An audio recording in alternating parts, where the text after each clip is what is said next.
Hello students, आज हम 11th की chapter number 1 the living world biology में पढ़ने जा रहे हैं। Now students tell me what is living world. हम लिविंग वर्ल्ड में क्या क्या देखते हैं? हम लिविंग वर्ल्ड में प्लांट्स देखते हैं, एनिमल्स देखते हैं, कुछ बैक्टीरिया, फंजाई, एल्गे, हम ये सब देखते हैं the living world. Now what is living?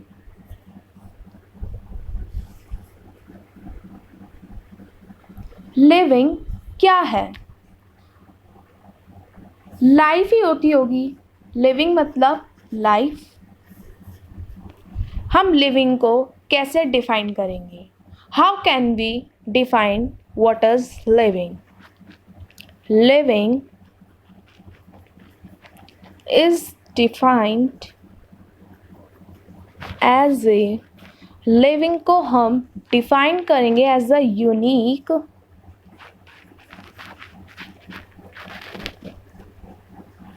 aggregates of molecule. Students, आपको क्या क्लियर है लिविंग की? Living is defined as unique aggregates of molecule. Living मतलब life होता है और आपको ये अच्छे से क्लियर हो गया होगा कि now what is living. अब हम living के कुछ characteristics जान लें. Now characteristic of living organism. इसके 5 कैरेक्टरिस्टिक्स हैं। होते बहुत सारे हैं लेकिन आपके 11th क्लास में 5 कैरेक्टरिस्टिक्स हैं, जैसे growth, reproduction, metabolism, ability to sense and environment, consciousness. तो पहले हम ग्रोथ के बारे में पढ़ेंगे, then reproduction, then metabolism, ability to sense and environment. ये कॉन्शियसनेस में ही आता है, लेकिन इसको हम अलग से नहीं इसी के अंदर एक्सप्लेन करेंगे, क्योंकि लाइफ स्पैन क्या होता है, लाइफ स्पैन एक्सप्लेन होगी। ये कैसे डिफाइन करते हैं कॉन्शियसनेस को, जैसे ability to sense in environment. इसका मतलब क्या है कि एनवायरनमेंट में हम क्या सेंस करते हैं, क्या जानते हैं। Now what is growth? Growth से आप क्या समझते हैं? ग्रोथ से आप क्या समझते हैं? ग्रोथ से आप यही समझते होंगे कि हम पहले छोटे थे, फिर उससे बड़े हुए, फिर उससे बड़े हुए। क्या आप हर साल 2 फुट बढ़ती है आपकी हाइट? हर साल 2 फुट बढ़ती है? क्या आप जब 50 इयर्स के हो जाओगे क्या आपकी हाइट तब भी इंक्रीज़ होगी? नो, आपकी हाइट 50 इयर्स तक नहीं होगी। आपकी हाइट जो है वो 20 या फिर 19 तक ही बढ़ सकती है। इससे ऊपर क्या आपकी हाइट बढ़ सकती है? नो। हम ग्रोथ को ऐसे समझते हैं जैसे कि increase in body mass and increase in size. Growth वो है जिसमें क्या इंक्रीज हो? बॉडी मास इंक्रीज हो और साइज इंक्रीज हो, उसे ही हम ग्रोथ कहते हैं। ग्रोथ के कुछ पॉइंट्स हैं, वो आगे अभी पढ़ने वाले हम। अब ग्रोथ हम 2 तरीके से भी देख सकते हैं, जैसे मल्टी सेलुलर में कैसे होती है और यूनिसेलुलर में कैसे होती है। मल्टी सेलुलर में सेल डिवीजन की मदद से ये ग्रो कर पाते हैं मल्टी सेलुलर ऑर्गेनिज्म, जैसे कि हम प्लांट में देखने हैं।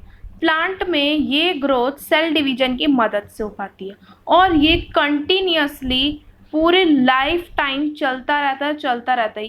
प्लांट की ग्रोथ लाइफ टाइम तक चलती है, बट एनिमल्स की ग्रोथ एक सर्टेन एज तक होती है।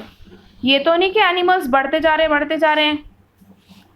अब हम यूनिसेलुलर की बात करें तो ये भी सेल डिवीजन की मदद से होता है, जैसे कि हम नंबर ऑफ सेल काउंट करते हैं अंडर किसके अंडर, माइक्रोस्कोप के अंदर। जैसे कि in majority higher animals and plants growth and reproduction are mutual exclusive. ये एक्सक्लूसिव होते हैं, इंक्लूसिव नहीं होते हैं, बिकॉज इनकी हाइट बढ़ती तो नहीं रहेगी, that's why they can not grow. जैसे कि हम ग्रोथ को एक कैरेक्टरिस्टिक इसलिए नहीं माना जाता क्योंकि नॉन लिविंग ऑब्जेक्ट्स है, वो ग्रो तो करते हैं, but increase in body mass is a criterion for growth. Objects grow तो करते हैं लेकिन सिर्फ बॉडी मास, इसलिए हम इन्हें तो नहीं कह सकते ना कि ये ग्रोथ। कैसे, हम एग्जाम्पल के थ्रू जानेंगे। जैसे mountain, boulder, sand dunes do grow. Mountain एक के बाद चट्टान जो है नीचे से ऊपर से गिरने लगती है, तो नीचे बार बार दबती रहती तो एक ऊंचा माउंटेन बना लेती है। ऐसी सैंड ड्यून्स है, वो भी एक माउंटेन की तरह ही दिखती है सैंड ड्यून्स, और वो भी ग्रो करती है। क्या वो ग्रो करती है? Only increase in body mass, उनका इन बॉडी मास ही बढ़ता है। तो इसलिए कैरेक्टरिस्टिक नहीं माना जाएगा, क्योंकि नॉन लिविंग ऑब्जेक्ट सिर्फ माउंटेन और यही कर पाएंगे, बाकी चीज़ें जो है, चेयर क्या ग्रो कर पाएगी? नो। जैसे कि हम living system and dead organism, ये भी नहीं ग्रो कर पाते। क्या मरा हुआ आदमी ग्रो कर सकता है? नो ना। That's why it is not a characteristic of living organism. Growth is not a characteristic of living organism. Reproduction. अब reproduction क्या होता है? Reproduction producing offspring. Offspring यानी child possessing features similar to the parents. Produce करा offspring, वो अपने parents की ही तरह ही तो लगेगा। कुछ जेनेटिक्स मटेरियल होते हैं, वो पेरेंट्स के थ्रू उस ऑफस्प्रिंग के सिमिलर होते हैं। जैसे कि एग्जाम्पल हम देख लेते हैं रिप्रोडक्शन। ये हम वो वाला रिप्रोडक्शन नहीं पढ़ रहे हैं जो आपने 10th क्लास में पढ़ा है। हम रिप्रोडक्शन की बात यहाँ पे फंजाई की कर रहे हैं। ये फंजाई जो है मल्टीप्लाई हुआ और उसने बहुत सारे एसेक्सुअल स्पोर्स बनाने चालू करे, मिलियंस एसेक्सुअल स्पोर्स बनाने। किसके थ्रू? By fragmentation. अब ये फ्रेगमेंटेशन का एक एग्जाम्पल है प्लेनेरिया और फ्लैटवर्म। ये क्या करता है? प्लेनेरिया और फ्लैटवर्म रीजनरेट करता है, रीजनरेट होकर फिर इसके, ये मान लो ये है प्लेनेरिया, इस प्लेनेरिया के 1 2 3 पार्ट्स में डिवाइड हो गया और इसी से ये मिलियंस प्लेनेरिया बनाएगा। ये अगर ये ऐसा प्लेटफॉर्म है और एक प्लेनेरिया, ये प्लेनेरिया और प्लेटफॉर्म जो होते हैं ये कभी नहीं मरते, इनकी लॉन्ग लाइफ होती है। ये मिलियंस बनाते हैं, अपना आप में टूटते रहते हैं और 1 से 4 बना लिए, 5 बना लिए। This is called reproduction. But reproduction is not a characteristic of living organism. कुछ ऑर्गेनिज्म, जैसे अभी मैंने बताया कि रिप्रोडक्शन एक कैरेक्टरिस्टिक नहीं है लिविंग ऑर्गेनिज्म का। वो क्यों नहीं है? एग्जाम में आपसे क्वेश्चन पूछा जा सकता है कि ग्रोथ और रिप्रोडक्शन क्यों नहीं होते हैं लिविंग ऑर्गेनिज्म का characteristic. Some organisms like mules, strail, worker bees, infertile human couples do not. ये रिप्रोड्यूस नहीं कर सकते, इस वजह से रिप्रोडक्शन एक कैरेक्टरिस्टिक नहीं है लिविंग ऑर्गेनिज्म का। Are you clear? The another characteristic है मेटाबॉलिज्म। मेटाबॉलिज्म क्या होता है? मेटाबॉलिज्म वो होता है the sum total of anabolic और catabolic reactions are called metabolism. Metabolism ये है एनाबॉलिज्म और ये है कैटाबॉलिज्म। एनाबॉलिज्म और कैटाबॉलिज्म मिलाकर जब सम करेंगे उसका तो वो कहलाएगा मेटाबॉलिज्म। आप कुछ एनाबॉलिज्म और कैटाबॉलिज्म के बारे में जान लेते हैं। एनाबॉलिज्म क्या करता है? एनर्जी स्टोर करता है, और कैटाबॉलिज्म जो है वो एनर्जी रिलीज करता है। और एनाबॉलिज्म का another name is constructive reaction and catabolism reaction का another name is destructive reaction.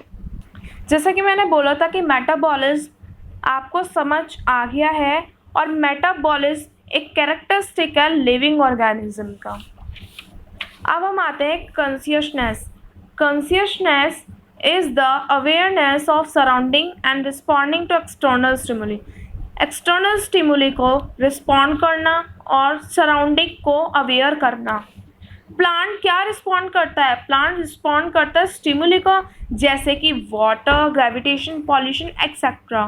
और ह्यूमन जो है वो एक ऐसा ओनली ऑर्गेनिज्म है जो अपने आप को, who is the awareness of himself, वो खुद ही अवेयर रहता है. और लाइफ स्पैन जो होती है वो कैसे हम अपनी कर सकते हैं? पहले लाइफ स्पैन के लिए क्या डेफिनेट चीज़ें होनी चाहिए?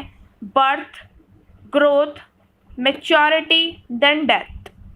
This is the consciousness. It is also a definite characteristic of living organism.